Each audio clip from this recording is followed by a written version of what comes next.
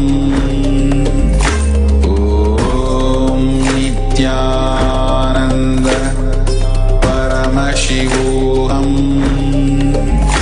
Om Nithyananda Paramashivoham. Om Nithyananda Paramashivoham.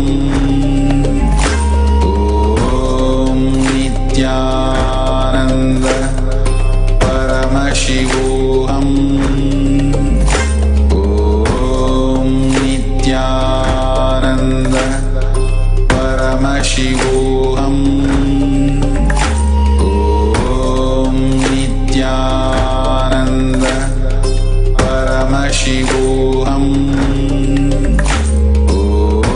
Om Nithyananda Paramashivoham.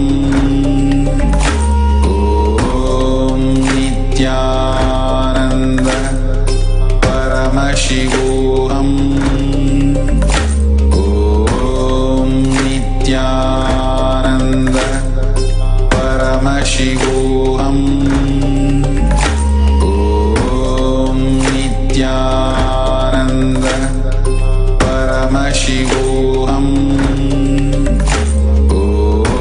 Om Nithyananda Paramashivoham. Om Nithyananda Paramashivoham. Om Nithyananda Paramashivoham. Om Nithyananda Paramashivoham. Om Nithyananda Paramashivoham. Om Nithyananda Paramashivoham. Om Nithyananda Paramashivoham. Om Nithyananda Paramashivoham. Om Nithyananda Paramashivoham.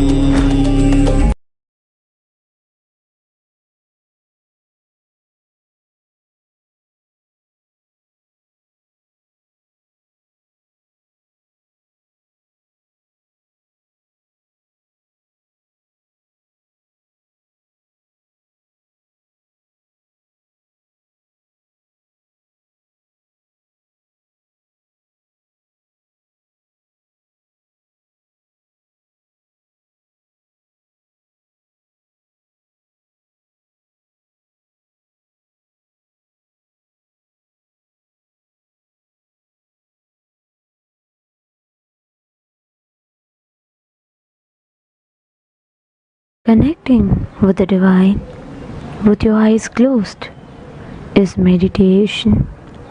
Connecting with the divine with your eyes open is darshan.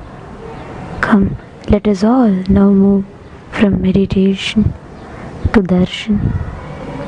Slowly, very slowly, please open your eyes.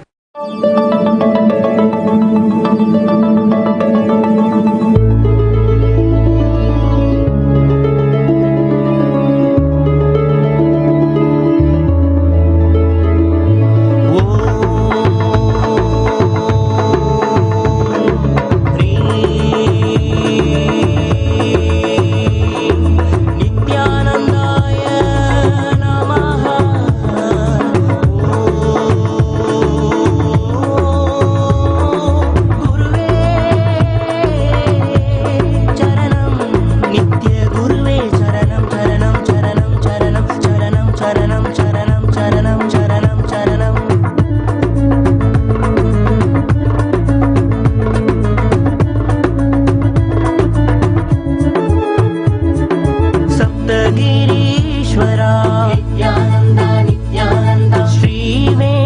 Nithyanandeshwara Nithyananda Nithyananda Arunagirishwara Nithyananda Nithyananda Arunachaleshwara Nithyananda Nithyananda Nithyananda Nithyananda Nithyananda Nithyananda Nityanandeshwara Nithyananda Nithyananda Nithyananda Nityasakuru Nithyananda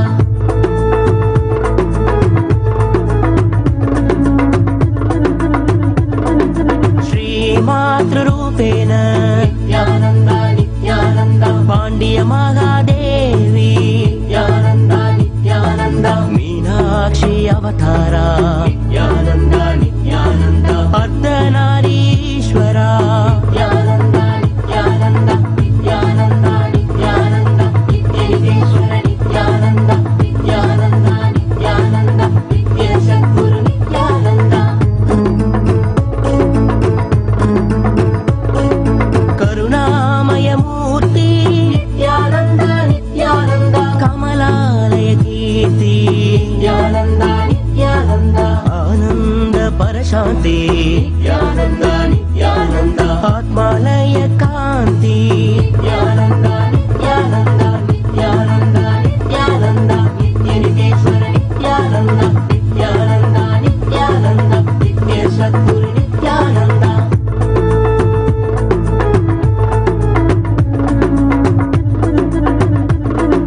Harihar सागर नित्यानन्द अमृत शेखर नित्यानन्द द्वैताद्वैत नित्यानन्द त्रिगुणातीत नित्यानन्द नित्यानन्द नित्यानन्द नित्यनिधीश्वर नित्यानन्द नित्यसद्गुरु नित्यानन्द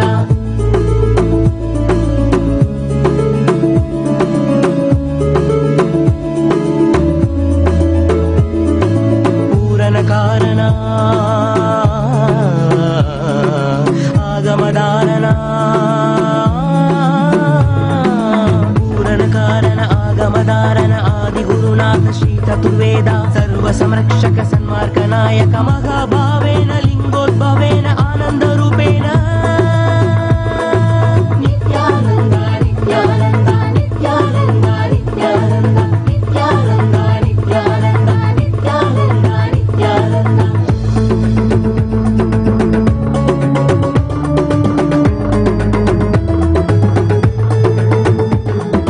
त्यागराजशा नित्यानन्द नित्यानन्द नित्यनिधीश्वर नित्यानन्द योगरूपेशा नित्यानन्द नित्यानन्द नित्यनिधीश्वर नित्यानन्द जीव जीवेशा Nityanand Nityanand नित्यनिधीश्वर Nityanand ज्ञानदेवेशा Nityanand Nityanand नित्यनिधीश्वर Nityanand नित्यसद्गुरु Nityanand Nityanand Nityanand नित्यनिधीश्वर Nityanand नित्यसद्गुरु Nityanand Nityanand Nityanand नित्यनिधीश्वर Nityanand नित्यसद्गुरु Nityanand Nityanand Nityanand नित्यनिधीश्वर Nityanand नित्यसद्गुरु Nityanand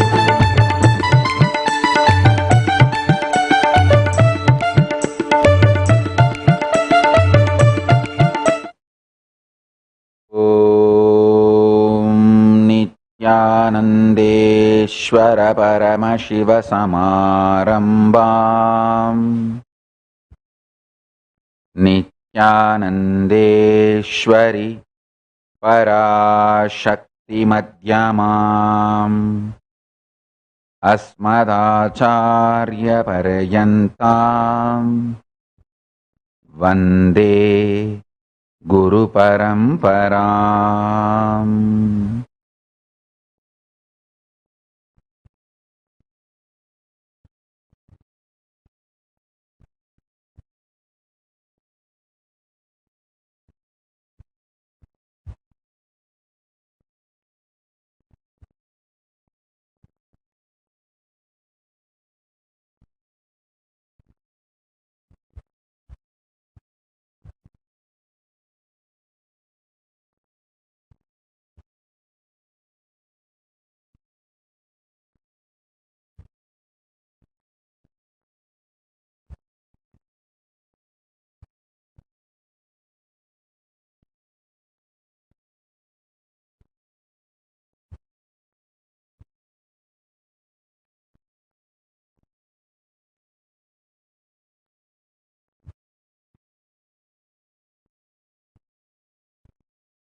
I welcome you all with my love and respect. I welcome all the devotees, disciples, Samajis, Satsangis, Srimahans, Mahans, Tanidar Kotari, visitors, viewers, all the living and practicing Hindus all over the world. I welcome all of you with my love and blessings.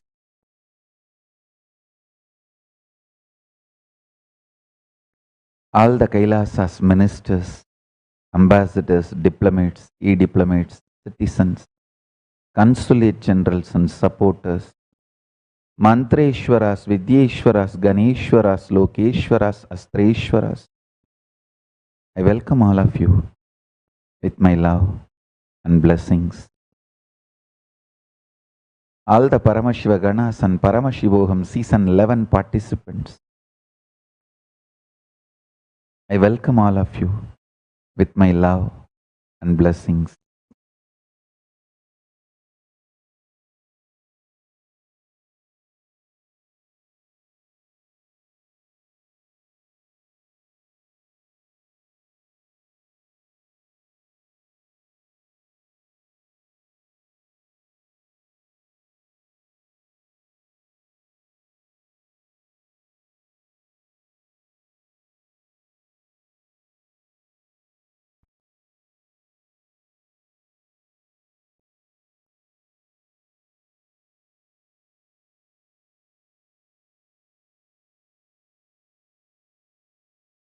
Paramashiva's message directly from Kailasa.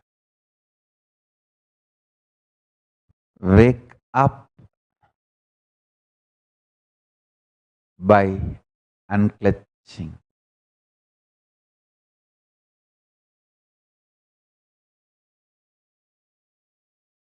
Understand this whole world,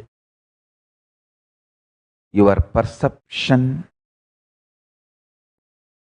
about the world, life, God, even your perception about you is the prank getting played on you by unconscious society. Unconscious human society is playing the prank on you. It's not that I am blaming the human society. Even they are not responsible because they are so unconscious.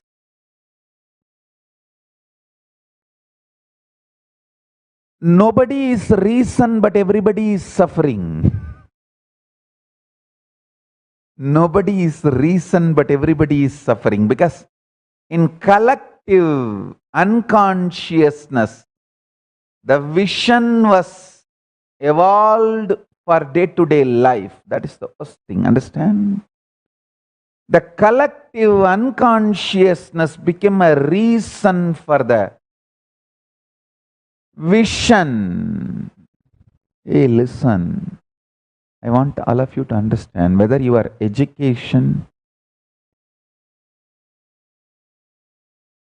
or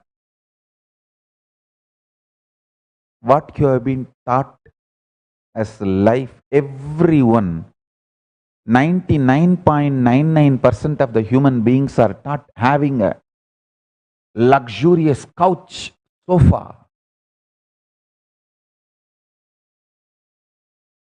Is the comfort and joy of life. But I tell you, having a body which can sit in Padmasana for hours is more important. I am not saying don't have couch. I am not saying don't have the luxurious sofas. I am not saying don't have luxurious seats. I am not saying don't have the costly chairs. I think some of the world's costliest chairs are mine.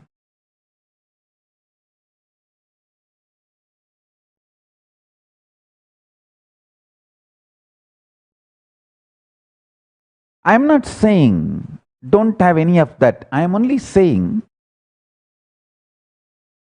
that is second priority. The first priority should be learn first things first. Whole world is taught so much about food, tongue, taste.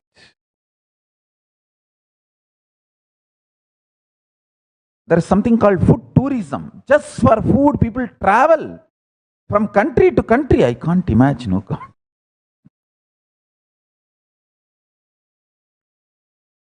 All right, it's okay. I'm not even saying don't travel for food. It's okay. I'm only trying to tell, learn intermittent fasting also. For example, today we had Kapila Sashti. I ate solid food. At least for next 10 or 15 days, I'll be in Nirahara Samyama. I want all of you to know now I made it like almost only once in 2 months or 3 months. Only during Maheshwara Puja I am having solid food. I am enjoying my happy food-free lifestyle. I'm only trying to do the next thing. Just through Nirahara, just through the power manifestation, trying to build six-pack. Soon you will see. Want to make this science available for the world.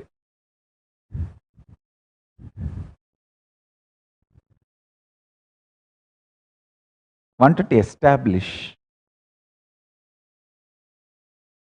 by burning the fat through the conscious energy, you can build muscles without any external support.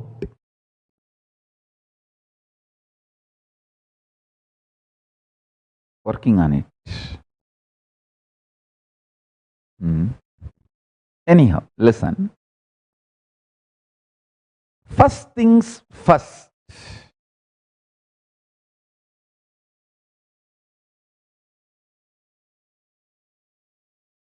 Whether you feel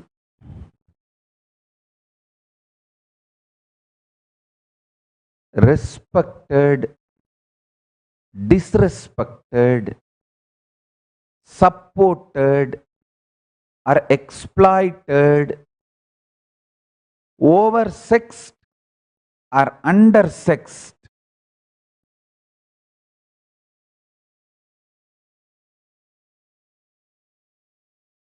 wealthy or poor, understand all your perception about you is the prank society is playing on you.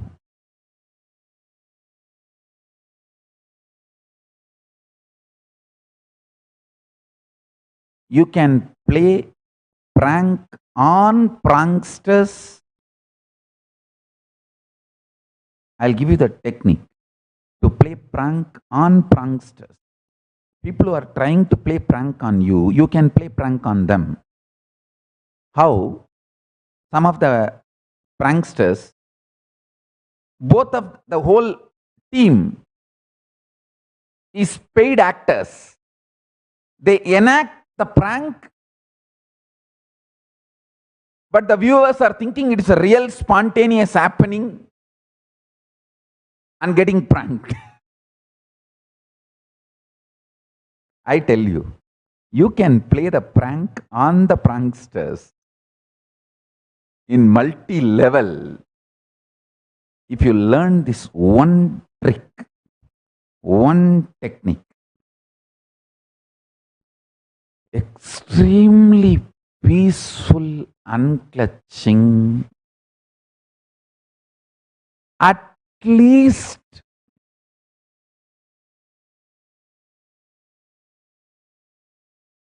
for 21 minutes a day. At least 21 minutes you should feel away from your perceptions invaded personality. Understand? You forgot to perceive you without others' perceptions invading you. Just at least half an hour feel your individuality without the perceptions invaded personality.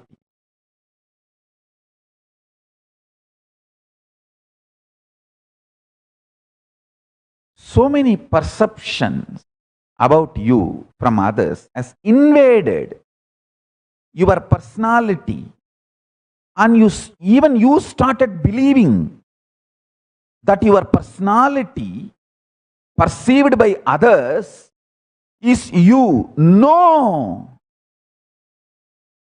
Listen.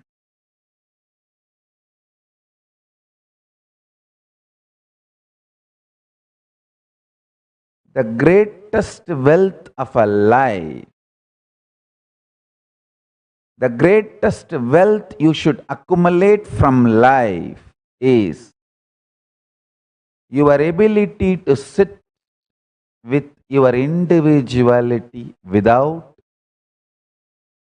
the perception invaded personality. I tell you, I'll give you example from my own life. I am Paramashiva.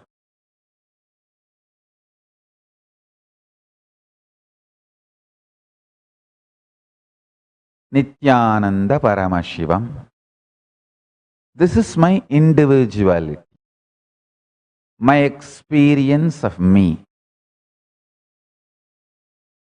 Niti is the perceptions invaded personality built by Dravish boys. Listen.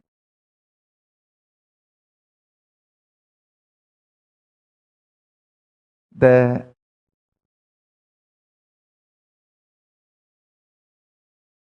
individual's sexual perversions. See, every individual has very low, cheap taste, the beast mentality. Till you are enlightened, you will have that beast mentality. Every individual will have that. Every person will have that.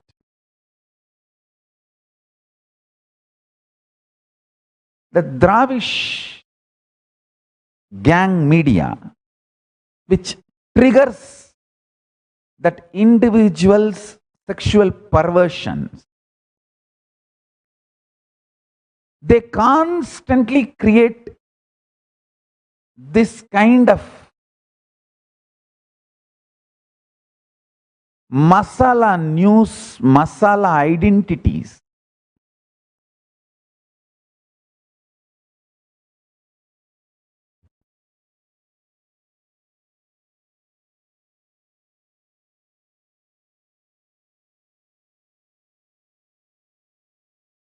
Listen to this statement carefully.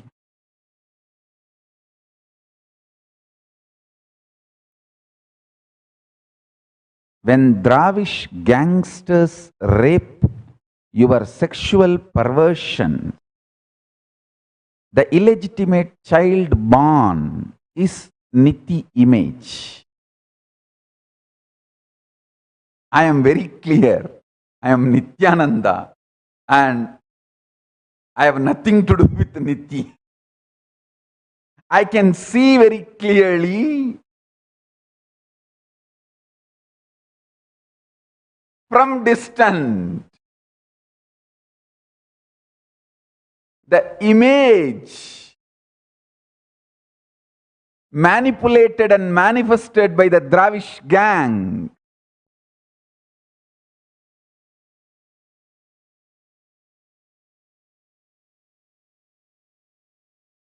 The perception invaded personality. The Dravish gang is trying to create, and my pure individuality. I can clearly see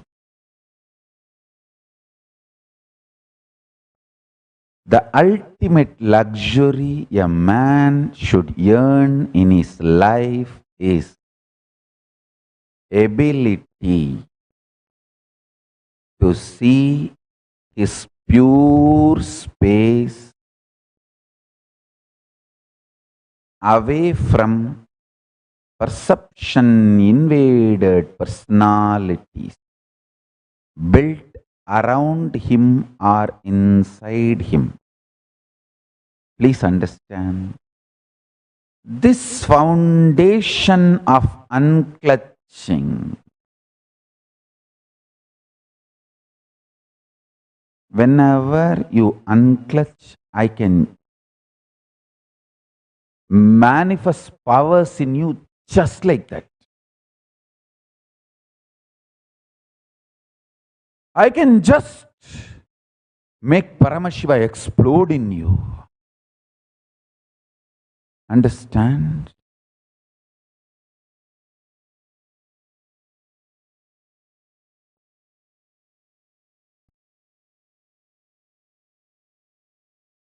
The perceptions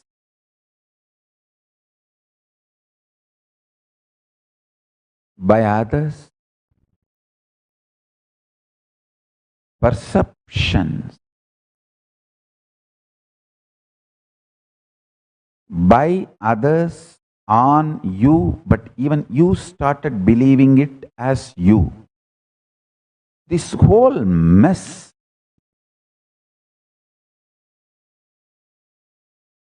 is what I call delusion. At least half an hour a day, have the freedom to sit with yourself absolutely unclutched, I tell you. If you start this simple unclutching, you will know whether to go behind the society's instigations, triggering, teaching, or to go behind Guru and Kailas. Listen. Difficulty is not in the travel. Difficulty is only your decision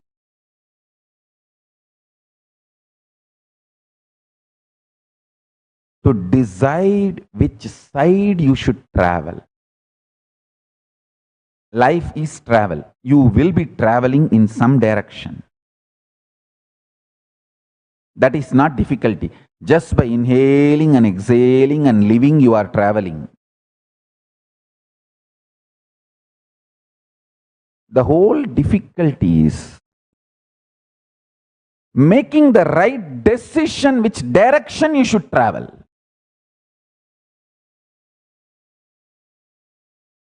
Simple unclutching.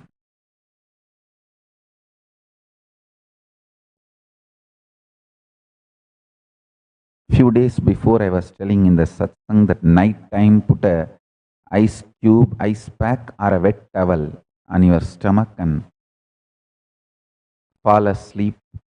While you are doing that,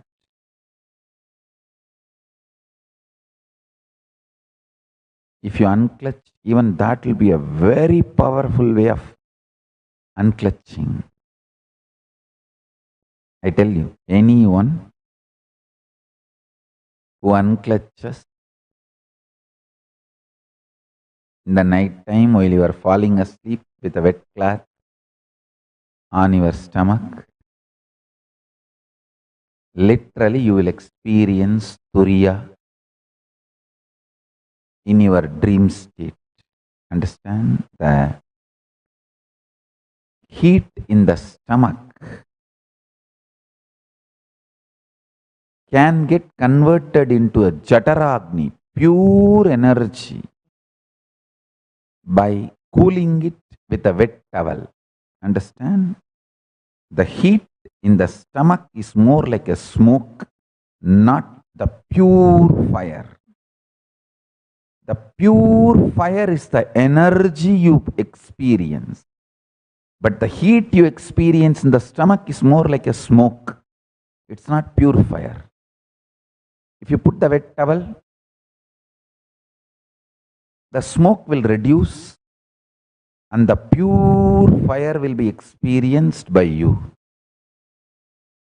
Strong stomach, strong guts,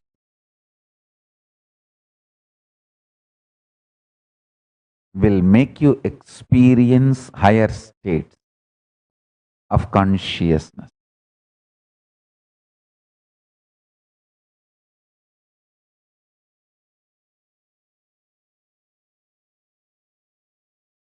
Even this big jata, heavy jata on the head, I realize by continuously carrying this, it directly works on your stomach and makes your guts so strong, especially when you sit in Batmasana with this heavy jata. I want all my kids to learn this as a practice. All my kids have heavy jata, and even while you are sitting and doing your work like a class, reading, doing office work, any time, always learn to sit in Batmasana and do your work. Heavy jata, Batmasana, makes your whole body so strong. It's like a continuous workout for your spine and stomach. Everything has to be very aligned, aligning your body to the cosmic geometry. It's like you are constantly alive in Turiya and Turiyadita, in the space of Paramashiva. See, if you are already old and you feel, oh, I cannot have this jata, this Batmasana. My definition of old is impossibility enveloping you. When the impossibility engulfs you, you are old. Quickly die. Let the planet Earth be free. Impossibilities engulfing you is what I call, define as old.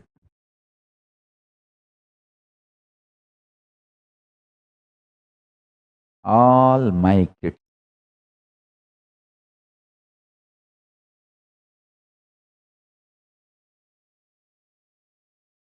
learn the first things first.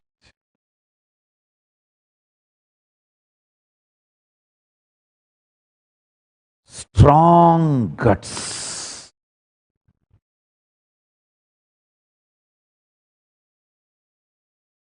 Paramashiva describes about himself in Agama, his selfie, his verbal selfie, mantra swarupa selfie. See, Paramashiva gives dhyana sloka about himself. He describes himself in Agama. That's what I call mantra selfie. When somebody else describes Paramashiva, that is like a mantra photograph. When he himself describes himself, it's called mantra selfie. The mantra selfie of Paramashiva, he says, I feel like eternal 16. 16 is supposed to be the peak health of your guts. All the internal organs, especially guts. He says, I feel like eternal 16. I tell you.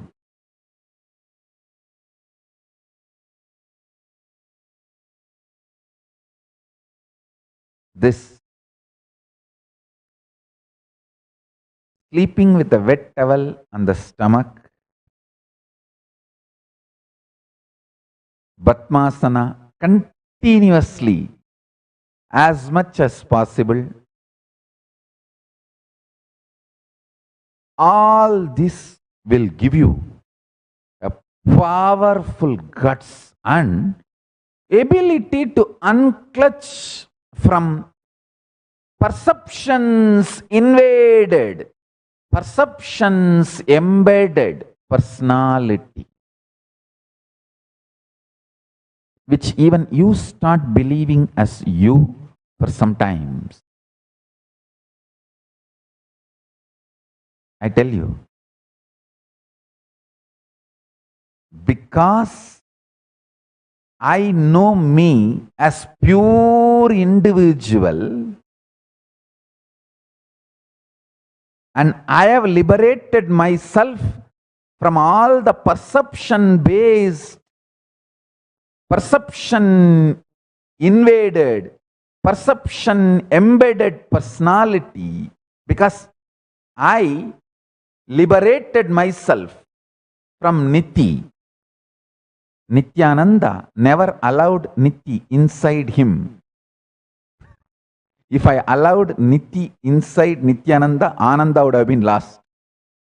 No, I retained my Ananda and continued to be Nithyananda by not allowing Nithya inside me. Understand? Because I never allowed the perception embedded personality in me. I always see you also without any perception embedded individuality, without any perception embedded personality. And as a pure individual, I see you. Listen carefully.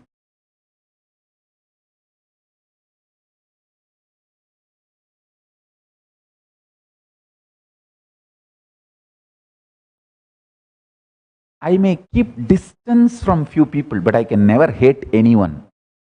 I never hate. How I liberated myself.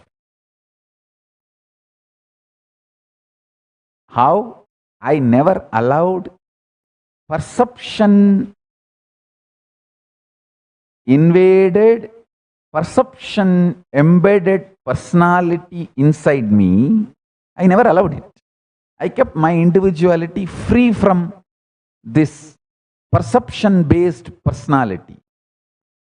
Because I value my individuality and freedom, I value your individuality and freedom. I see you as a pure individuality and as a pure possible Paramashiva.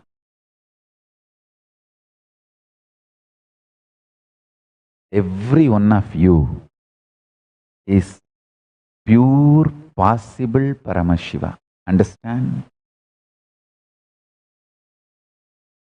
When you see a rich man, you feel, you plan, can you some way associate with him and become part of his wealth?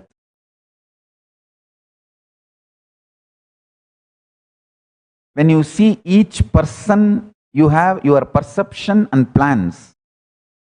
When I see each one of you, my perception about you is pure individuality. My plan for you is, can I somehow trigger the Paramashiva consciousness in you and make you also feel Paramashiva. That's all is my perception about you and my plan for you. Constantly I will trigger. Constantly I will trigger. I will trigger the Paramashiva in you. When I say, have a wet towel on your stomach night while you fall asleep, it's one of the triggering method of Paramashiva consciousness in you. When I say, stop this stupid habit of continuous eating,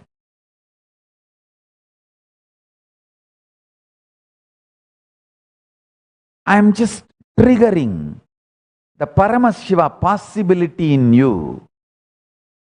When I say unclutch, I am pressing the panic button and waking up Paramashiva possibility in you.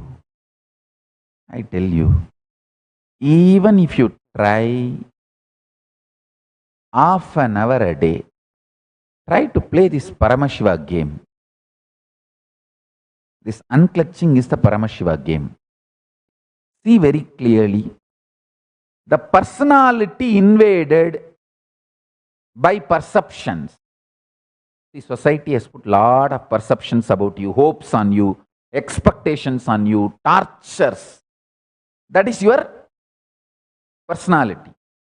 Your pure individuality is happy, peaceful, blissful space.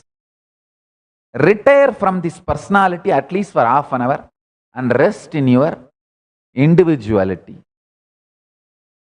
At least half an hour a day, not more than that. I am not even expecting too much from you. Half an hour for a day. Even if you struggle with this, in few days you will understand, wow, what Swamiji says is right. Even for 1 or 2 minutes, if I perceive my unclutched space, wow, I know the prank world is playing on me. I know the prank humanity is trying to play on me. I know the prank unconscious society is trying to play on me. Understand? When you know the unconscious society trying to play prank on you, you will wake up to liberate yourself. Hey, listen. Listen.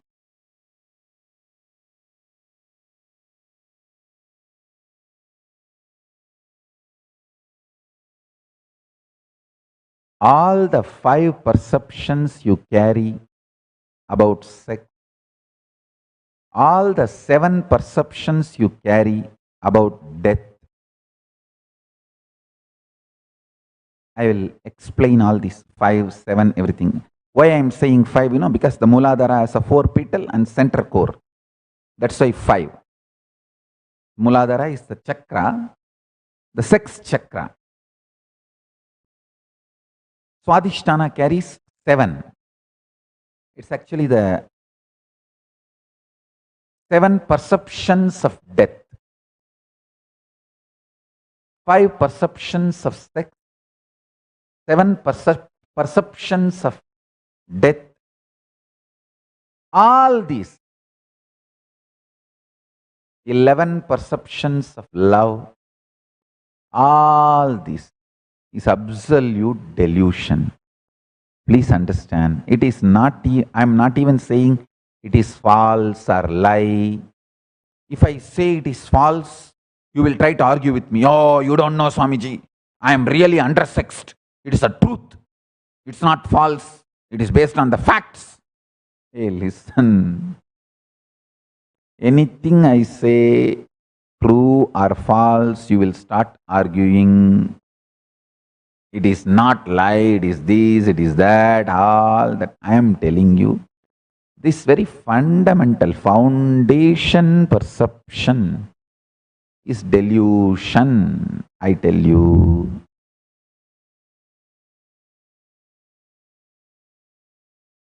If you know the joy of remaining in ecstasy internally through unclutching, externally whether some body touches you or not, this whole perception about the sexual activity and the sex gender identity, the whole thing is delusion. Same way about fear. The multiple definitions, reactions, responses to fear, the whole thing is nothing but your false idea of discontinuity. Listen, there is no discontinuity. You learn the truth of continuous discontinuity happening in you and learn the truth of there is never going to be any discontinuity other than the discontinuity is happening continuously in you now. If Anitya is going to be, that is there now in you. See, the death which is happening in you every moment, that is the only death there. There is no separate death you are going to be experiencing during your so-called death. What is going on in you now, the same thing only will be going on, will go on when during your so-called death also. Listen.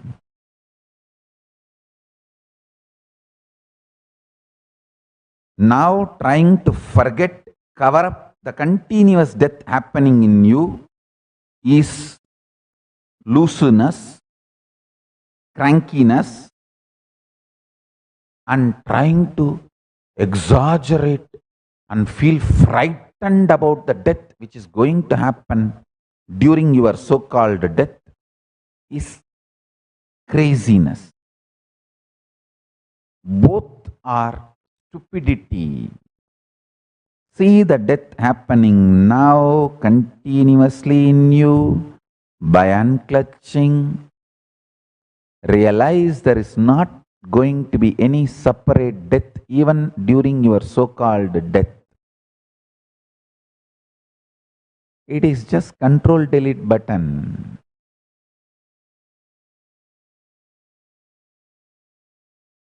Anyone understands this, your internal organs will be just like a sweet 16 forever. Inside you, you will be in sweet 16 and alive, active, constantly working. Constantly working.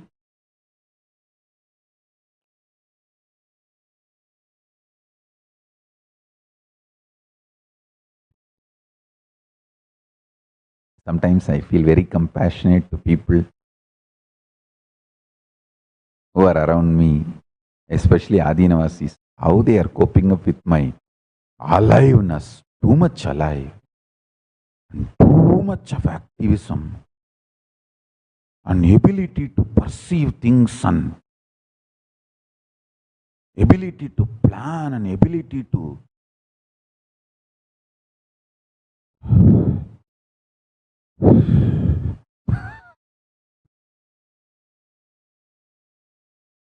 but I tell you, It is all established on tremendous compassion and love.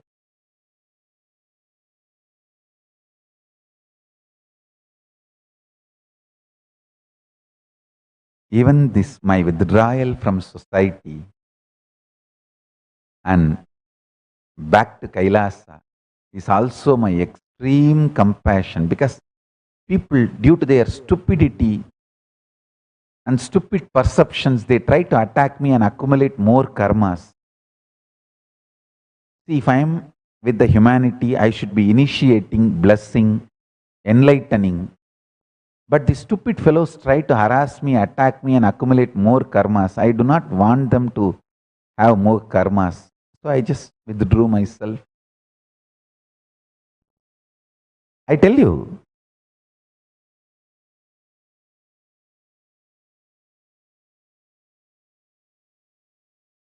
even half an hour unclutching a day, you will literally feel, as Paramashiva describes himself, Shoda Shapta Yutam Gantam Suprasannam Smidananam. Hey, all my kids, write this at least 11 times today. It's a Kamikagama, Purvabada, chapter 4, Archana Vitipatalam, sloka number 332. I am giving you the Shastra Pramana. Shodasapta Yudam Kandam Suprasannam Smitananam. Eternal age of 16 years, supremely beautiful and auspiciously charming, face beautified with gentle smile. All of you, write this, all my kids. Write this 11 times today and meditate on this. O Mahadeva, be in this space inside me. Let me enjoy you as this manifestation inside me. With this prayer, unclutch today. Unclutch from everything and offer yourself to Paramashiva, requesting him, O Mahadeva, please manifest your this dimension in me. Shodasapta Yudam Gantam Suprasannam Smitananam. This is Sadashiva Dhyana. Eternal age of 16 years, supremely beautiful and auspiciously charming, face beautified with gentle smile. Shodasapta Yudam Gantam Suprasannam Smitananam. Repeat this and meditate on this. I tell you, while you fall asleep in the night time, or when you wake up early morning, or when you sit unclutched,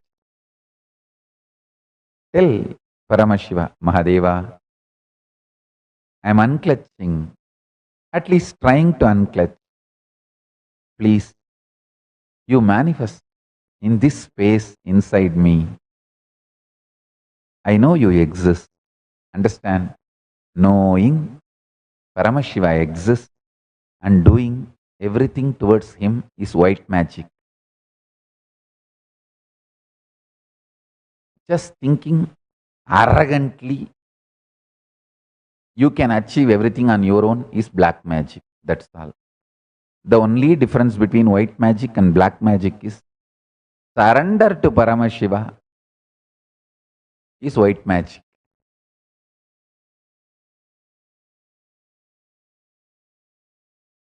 It is not even white or black. He is colorful. He is golden. I can't even say it's white magic. He is beyond white, black. He is golden and colorful. Understand? The beauty of Vedagamas is it teaches you highest knowledge and highest surrender.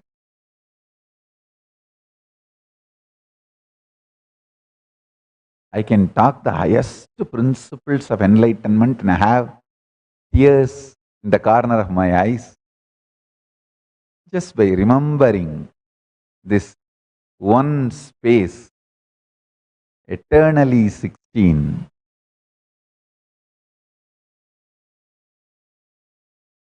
Because I have seen him as Arunagiri Yogishwara.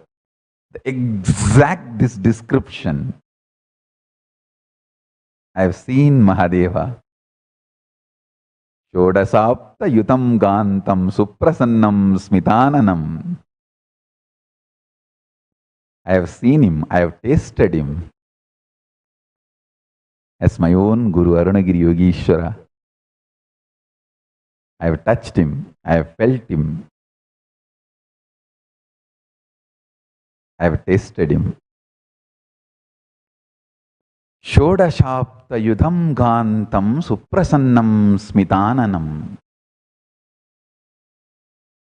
I tell you,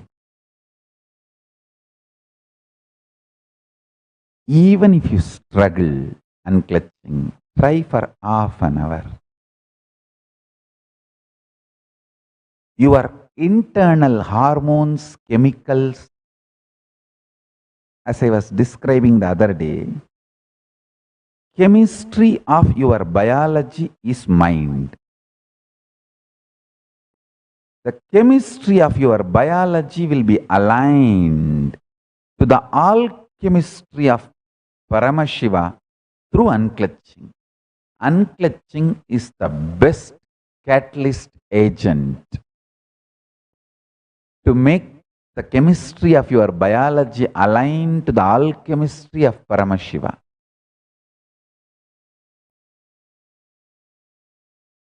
Shantam Chandrakala Chudam Sarpasannata Satchatam Kadisutrodara Bandhanaihi. This is one more Shastra Pramana where Paramashiva describes himself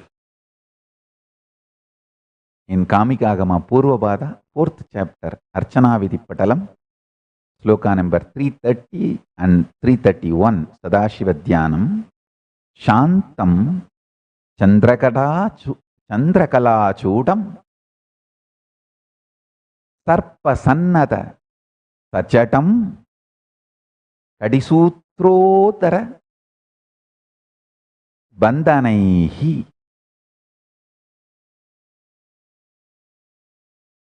I'll read out the translation. Satchatam means Paramashiva as jatas. Udarabandham. Udarabandhanam means the ornament tied on the abdomen stomach. Means the abdomen of Paramashiva is tied, not having belly. Paramashiva is having a controlled, strong stomach.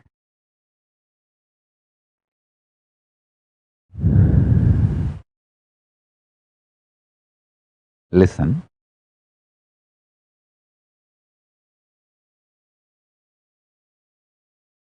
Whatever I am trying to convey today through this satsang,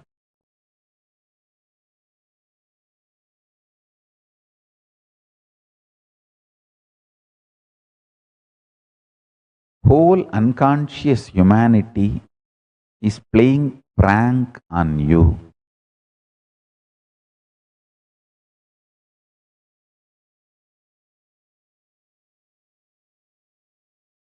Don't get pranked.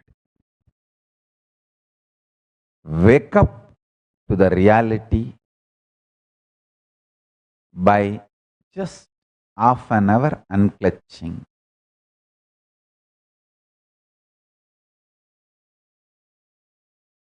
Half an hour. Attempting to unclutch is also okay. I am not even saying you should master unclutching. Attempting to unclutching is also okay.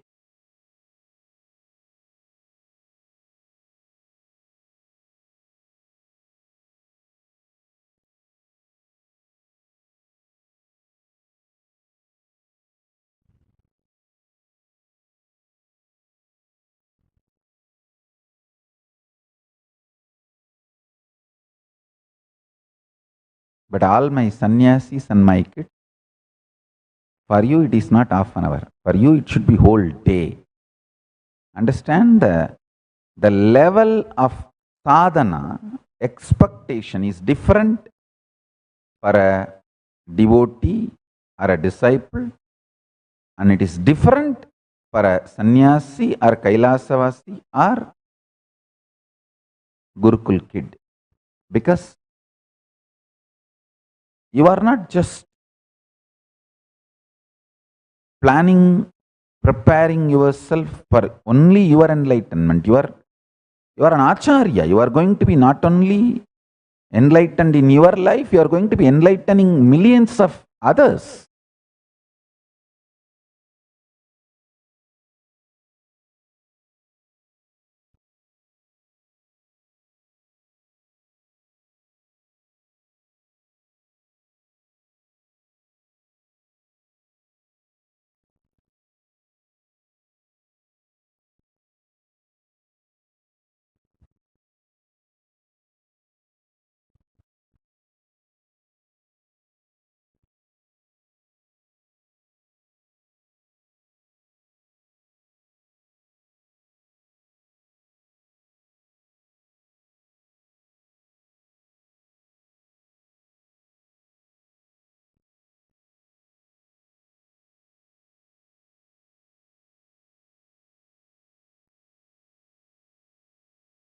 Today I'll initiate all of you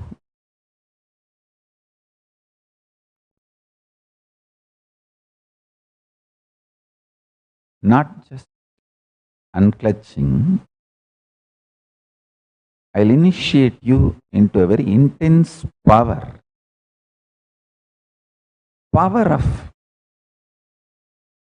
digestion,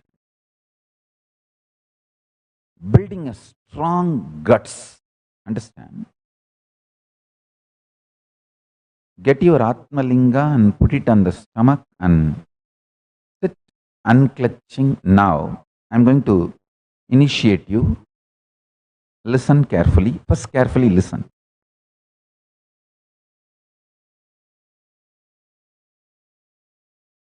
The power of this initiation will be such, just within next 24 hours, you will lose at least 1 kg unnecessary fat and the gas and all the unnecessary shit, undigested shit sitting on your stomach.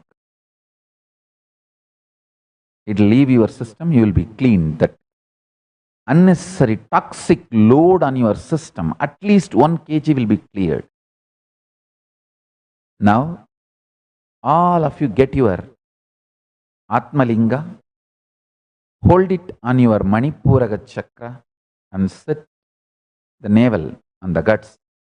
Keep the Atmalinga and sit unclutched. Just decide to be unclutched.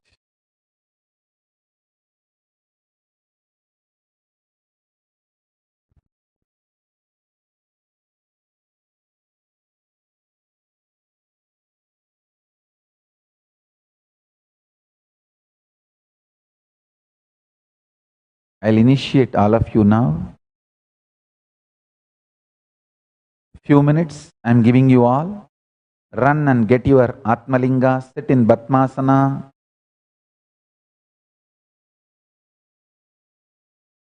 Put it on your navel, on your Manipuraga chakra. Please get ready.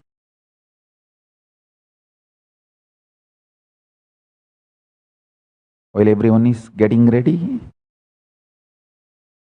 I wanted to convey my blessings to Sri Vinayaka Shrikanta. Vinayaka Shrikanta, blessings for your daughter Anaga. Birthday blessings for Anaga. Anaga, with all the auspiciousness, you will be my daughter. I'll be with you, you will be with me. My blessings. And Vinashet Ma Parameshwara, birthday blessings. Ma Parameshwara, Vinashet, birthday blessings for you. And Everyone, please sit straight. If you are young, sit in Padmasana. Padmasana is the best way to sit.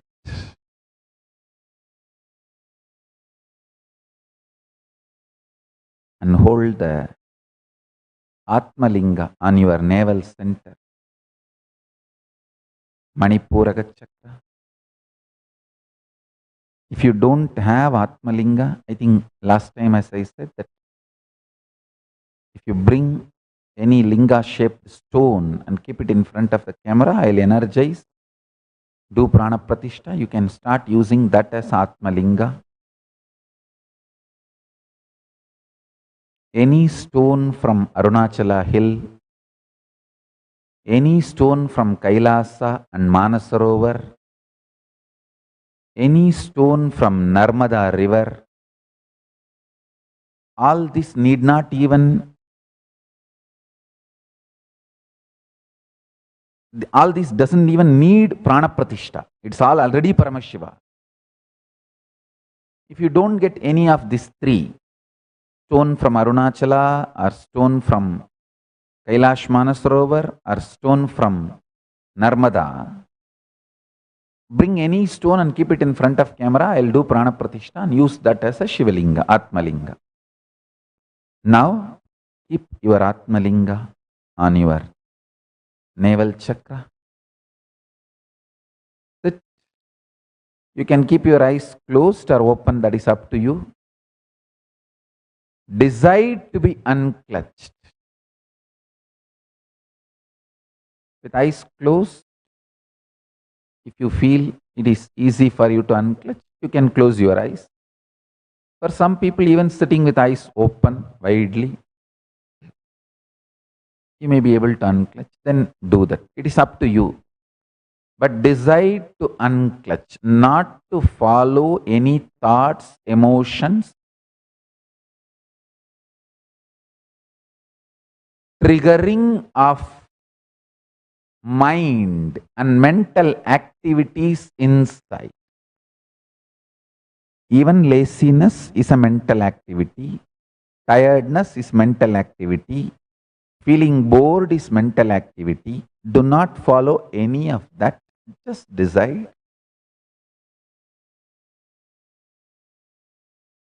Just decide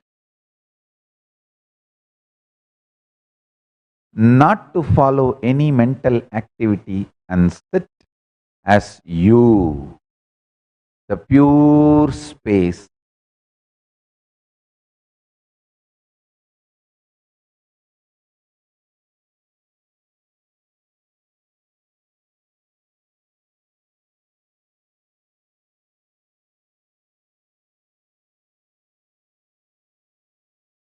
The state of Paramashiva. Paramashiva Padam, Paramashiva Gadi. Let Paramashiva Gadi manifest in all of us. Let Paramashivatvam manifest in all of us. Let Paramashiva Padam manifest in all of us. Paramashivoham. Om Nithyananda Paramashivoham. Paramashiva. Paramashiva. Paramashiva. Paramashiva. Paramashiva. Paramashiva. Paramashiva.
உடலோடு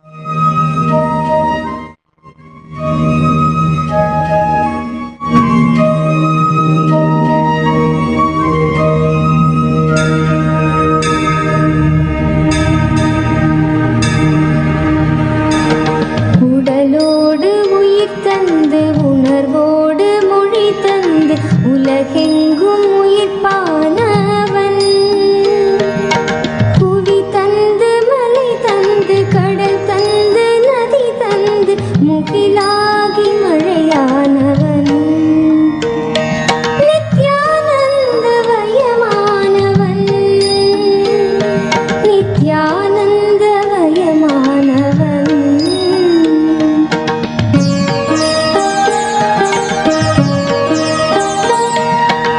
ஈரேழு 14 உலகத்தை ஆட்கொண்டு எமையாளும் நடுநாயகன். இதமான தென்றலாய் இடியோடு மின்னலாய் புவி மீது புயலானவன். நித்யானந்த வயமானவன், நித்யானந்த வயமானவன்.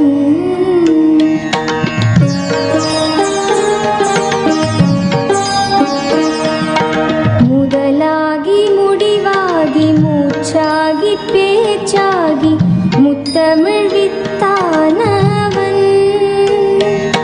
முளையாகி இலையாகி பிஞ்சாகி காயாகி பிரபஞ்ச கனியானவன். நித்யானந்த வயமானவன், நித்யானந்த வயமானவன்.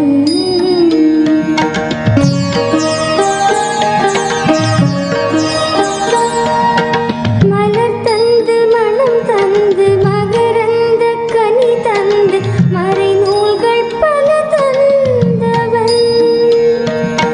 தேயாத கதிருக்கும் தேகின்ற நிலவு விண்மீனுக்கும் ஒளி தந்தவன். நித்யானந்த வயமானவன், நித்யானந்த வயமானவன்.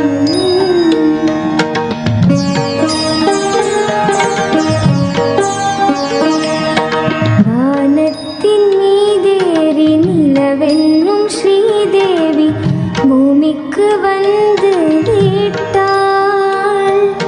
சுடராக திருநின்ற திருவண்ணாமலையூரில் நித்யானந்த கோலம் கொண்டாள். நித்யானந்த வயமானவன், நித்யானந்த வயமானவன்.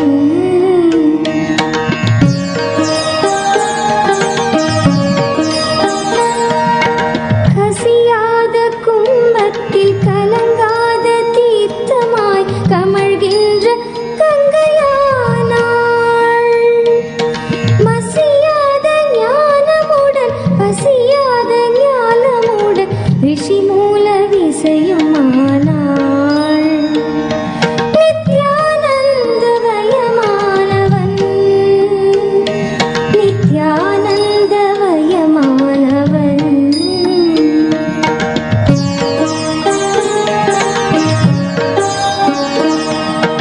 அசைகின்ற விரல் மேவ கலைவாணி மடி மீதில் இசைகின்ற வீணையானாள்.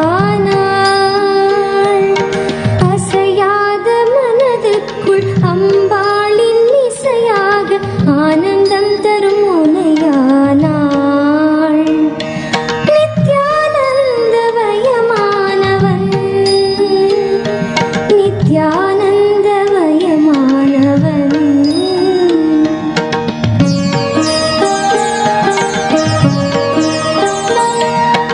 வானத்தின் மீதேறி நிலவென்னும் ஸ்ரீதேவி பூமிக்கு வந்து விட்டாள்.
கற்பக கருவூலம் நீ நித்யானந்தமயமானவன் நித்யானந்தமயமானவன் நித்யானந்தமயமானவன் நித்யானந்தமயமானவன்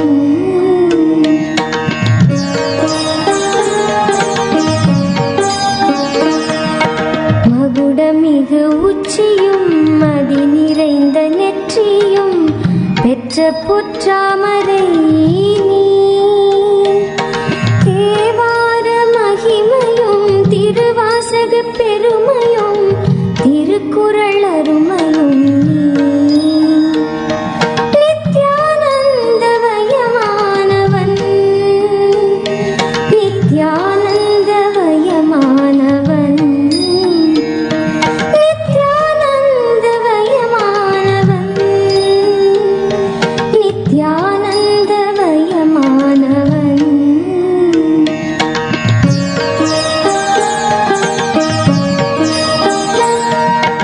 இமயத்தின் உச்சியை உதயத்தின் காட்சியை இதயத்தால் தொட்டவன் நீ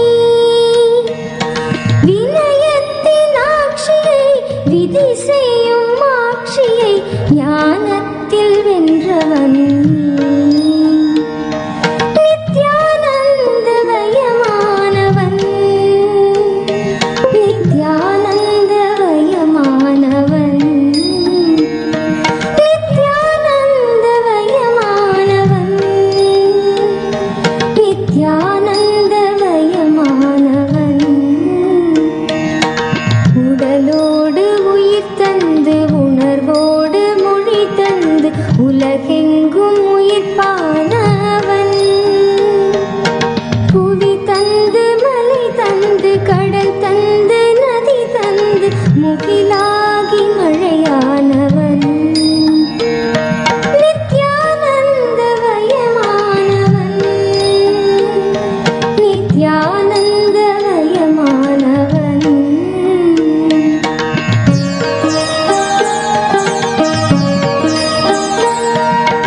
ஈரேழு 14 உலகத்தை ஆட்கொண்டு எமையாளும் நடுநாயகன் இதயத்தில்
வந்தான் வரம் தந்து எம்மை வளம் காண செய்தான் உளம் கொண்ட மாறான எண்ணங்கள் நீக்கி என்றும் நித்யானந்தம் கொண்டாடச் செய்தான். சரணம் குரு நித்யானந்தா, கருணை பொழிவாய் நித்யானந்தா. சரணம் குரு நித்யானந்தா, கருணை பொழிவாய் நித்யானந்தா.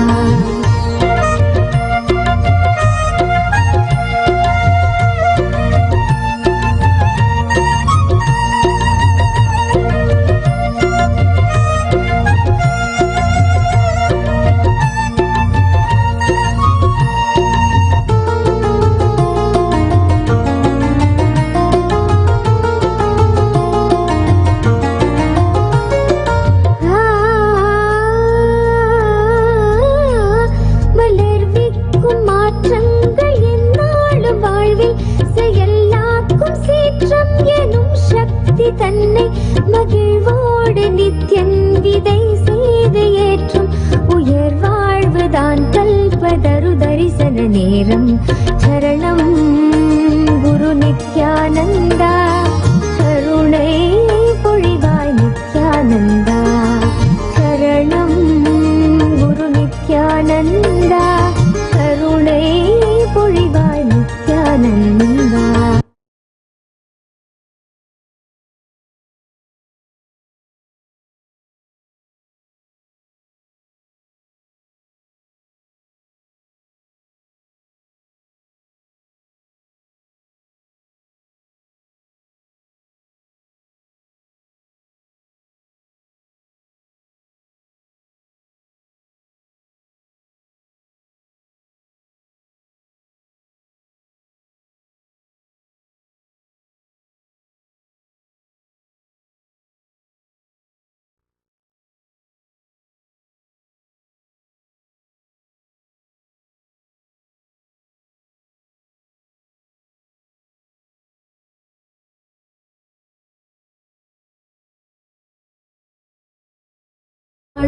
நிறைவான காலம் கல்பதரு தரிசன நேரம். நிறைவான காலம் கல்பதரு தரிசன நேரம். சரணம் குரு நித்யானந்தா, கருணை பொழிவாய் நித்யானந்தா. சரணம் குரு நித்யானந்தா, கருணை பொழிவாய் நித்யானந்தா.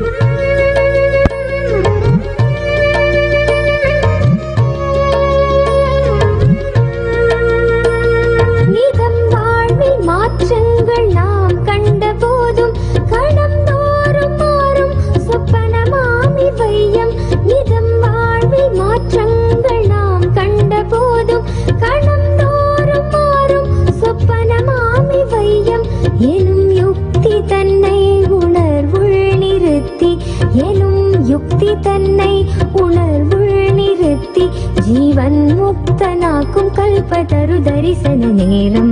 ஜீவன் முக்தனாக்கும் கல்பதரு தரிசன நேரம்.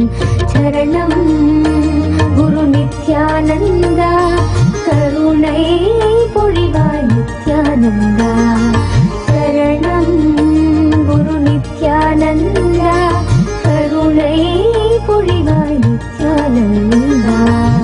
தாங்கி நித்யன் யுகம் காக்க வந்தான் வரம் தந்து எம்மை வளம் காண செய்தான். உளம் கொண்ட மாறான எண்ணங்கள் நீக்கி என்றும் நித்யானந்தம் கொண்டாடச் செய்தான். சரணம் குரு நித்யானந்தா, கருணை பொழிவாய் நித்யானந்தா. சரணம்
Om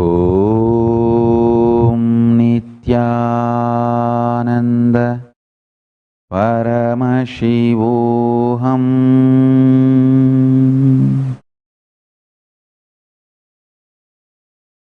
With this, I bless you all.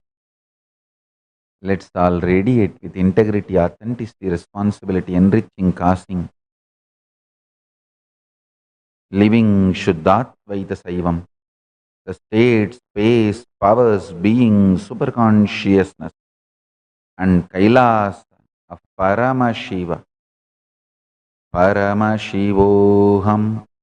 Om Nithyananda Paramashivoham. The eternal bliss, Nithyananda. Thank you. Be blissful.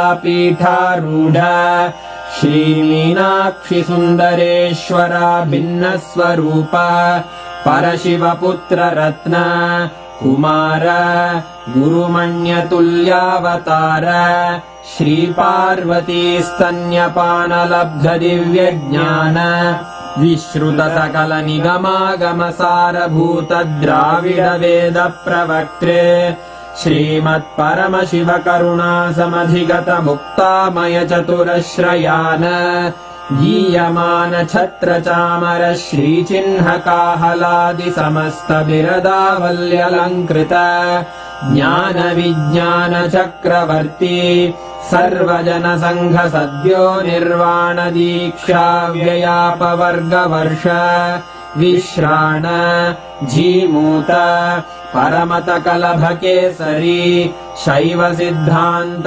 स्थापनाचार्य श्रीराजाधिराज Pandya महाराज गुरु क्षपण शाक्यादि महान्धकार निवारण ज्ञान भानु वीक्षणानर्हार्ह ध्वजोच्छेदन पूर्वक श्रीमद्वृषभध्वज स्थापक शैव समय कर्त्रे सर्वज्ञ पीठारूढ़ श्री जगद्गुरु श्री ज्ञान संबंध देशिक स्वामी वागीश सुंदर माणिक्य वाचक स्वामिनाम् अवतार भूत श्री ज्ञान संबंध स्वामी पुनरुद्धृत श्यामला पीठ सर्वज्ञ पीठ त्रिनवत्युत्तर द्विशततम गुरु महासन्निधान अरुणगिरि योगीश्वर परंपरागत अरुणाचल सर्वज्ञ पीठ गुरु महासन्निधान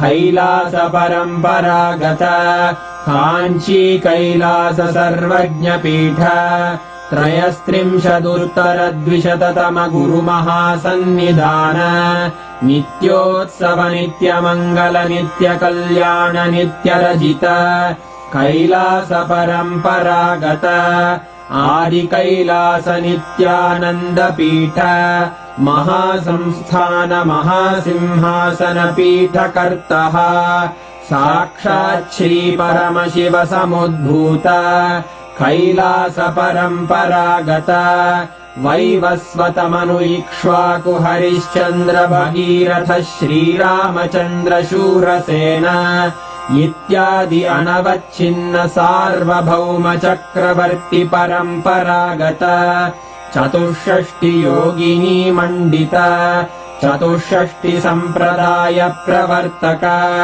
मनुधर्म शासन सूर्यवंश प्राप्त सर्वज्ञ पीठ सुरांगी साम्राज्य मूर्धाभिषिक्त चूड़ामणे साक्षात् श्री परमशिव समुद्भूत कपिल महागुरु पुनरुद्धृत महानिर्वाणि पीठ अष्टोत्तर सहस्र श्री महामंडलेश्वर साक्षात् श्री परमशिव सिंहासनाभिषिक्त समस्त गणनायक श्री महागणपति समारंभ अनवच्छिन्न पीठाधीश्वर गुरु परंपरा प्राप्त अटल पीठ अष्टोत्तर सहस्र श्री अटल पीठाधीश्वर धर्म मुक्ति स्वर्ग पुरस्वर्ण पीठ त्रयोविंश गुरु महासन्निधान कैलास परंपरागत आदिपीठ सर्वज्ञ पीठ जगद्गुरो श्री कैलास पुनरुद्धारक श्री कैलास परमाचार्य श्रीमत्परमहंस परिव्राजकाचार्य वर्य सच्चिदानंद प्रणव स्वरूप श्रोत्रिय ब्रह्मनिष्ठ श्रीमज्जगद्गुरु श्रील श्री भगवत् श्री नित्यानंद परमशिव श्री ज्ञान संबंध देशिक परमाचार्य स्वामिन् अत्रागत्य परिपाल्य च अस्मान् विज्ञान वितरणेन विजयी भव जय जय।